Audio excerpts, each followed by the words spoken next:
Get ready to fight from within. You're about to go behind enemy lines. Roger, 3-2. Goliath copies all. Go ahead. Target is surrounded by multiple firms entering what appears to be a residential area. Requesting permission to engage. From the People's Republic of New York City, you're now going behind enemy lines with Gene Baradelli and Russ Gallo.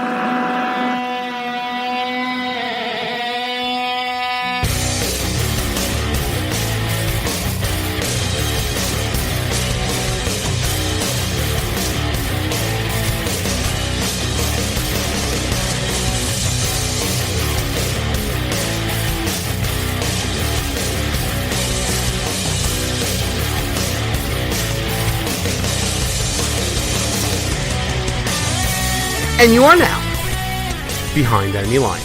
Hey there, how you doing, America? Gene Baradelli here with you. So glad you could be with us. However you're listening to us, whether it be at www.behindenemylinesradio.us, whether you're listening to us on any one of our rebroadcast outlets and AM radio, FM radio, internet radio, ham radio, I don't know, however you're listening to us, thanks for listening to us. Or if you're taking us along with you as a podcast, wherever you may be going, we're glad to be along for the ride. Happy you can be here. Let's get right down to it. You know, folks, I want to talk a little bit about probably the main reason why we have a show on Behind Enemy Lines Radio here, and that's the First Amendment. And it seems to me that the First Amendment has been under a lot of attack lately, especially from the left. There's this idea, really a twisting of an idea, about what it really means to have free speech. And like I said, it's coming from the left a lot more than it is anywhere else. And maybe it comes from ideas of, you know, how America is different from Europe and what is considered, you know, free speech in Europe versus what is free speech under the First Amendment. Or maybe it's just plain stupidity. And when I'm talking about stupidity, I think about recent comments by former governor of Vermont, former presidential candidate, former DNC chair Howard Dean. Now, before I get to the talking points here, and you know they're coming. Democrats, do we have anybody else?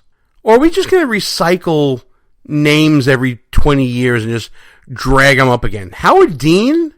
Really? We're serious about this one.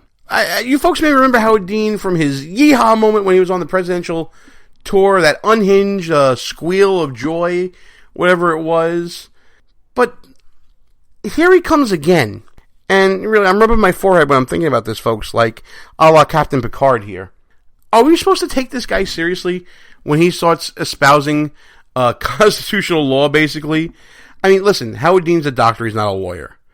But he pretends to be one on TV when he talks about what type of speech is permissible in the First Amendment and what's not.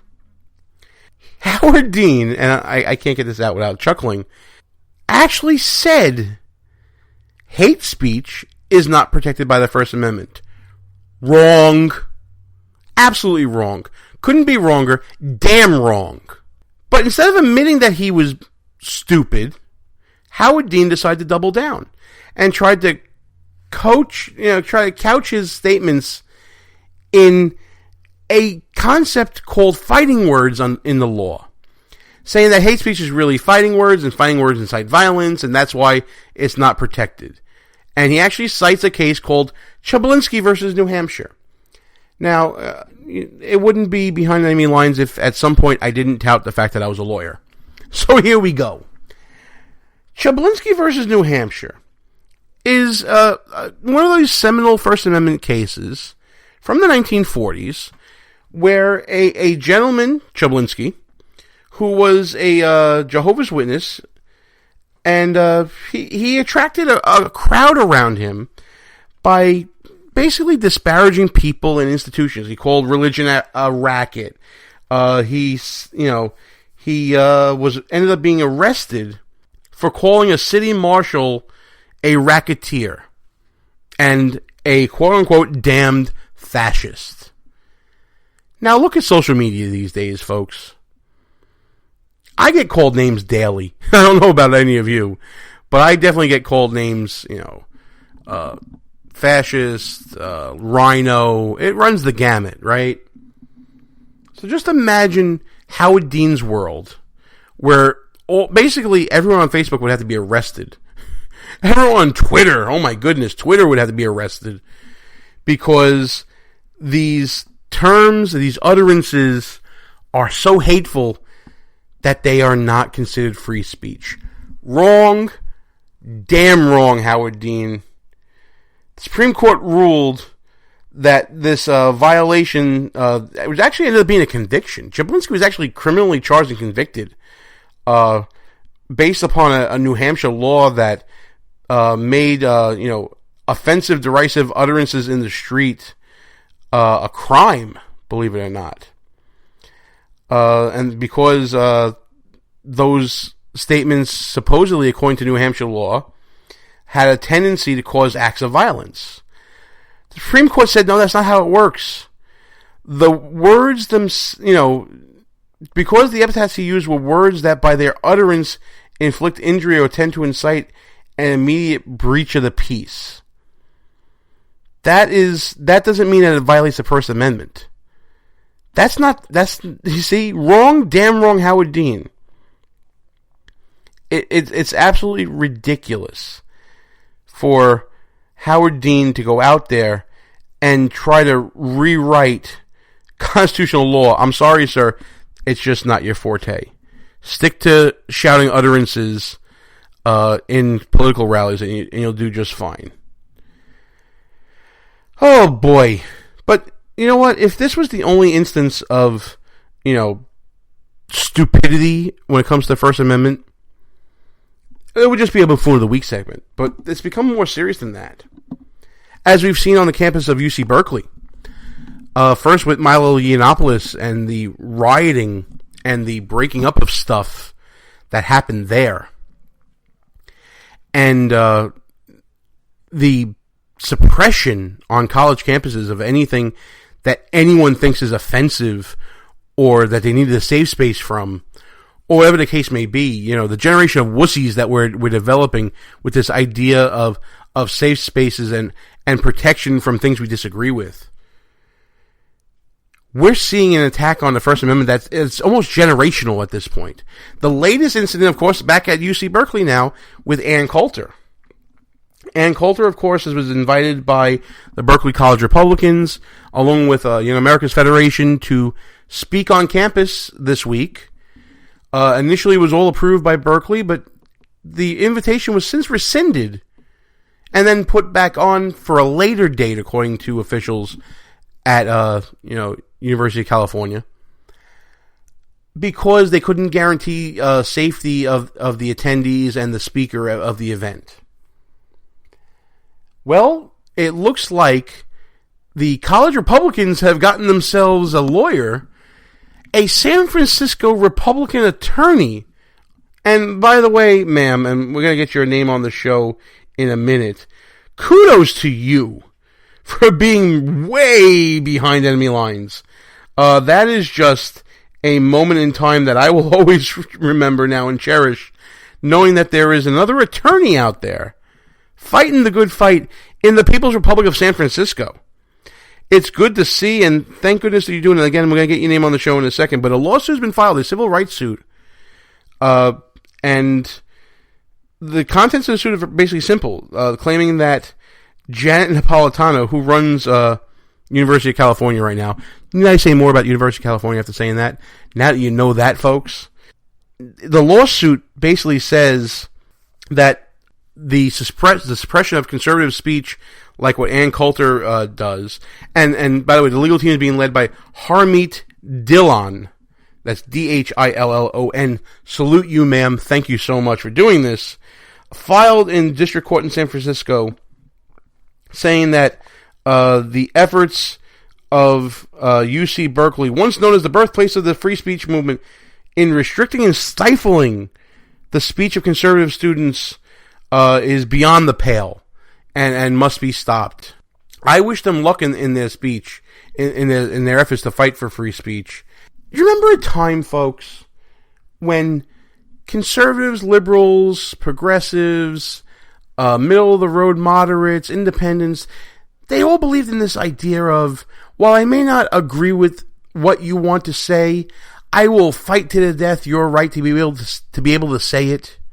Remember those days? Remember a little thing like that? Well, it's good to know that while it's seemingly dying on campus, it may be alive and well with old school liberals. Now listen, I am not one to salute people like Bernie Sanders or Bill Maher. But in this case, they're standing up on the right side of the law and the right side of history. Bernie Sanders basically put it out there and said, instead of protesting Ann Coulter and, destroying crap and stopping her from saying what she has to say, why not attend, ask questions, and deconstruct her ideas? I think that's a great point. Yes, mark this on your calendars. Behind Enemy Lines Radio actually agrees with Bernie Sanders. But how could you not agree with such a fundamental statement? There used to be a time in this country where you would exchange ideas, converse, debate, and have civil discourse, and no one would burn stuff, and no one would break stuff. Novel concept, isn't it? Bill Maher likens these protests to modern-day book burning. Again, it's an apt comparison. I don't know if I'd go that far, but I can see it.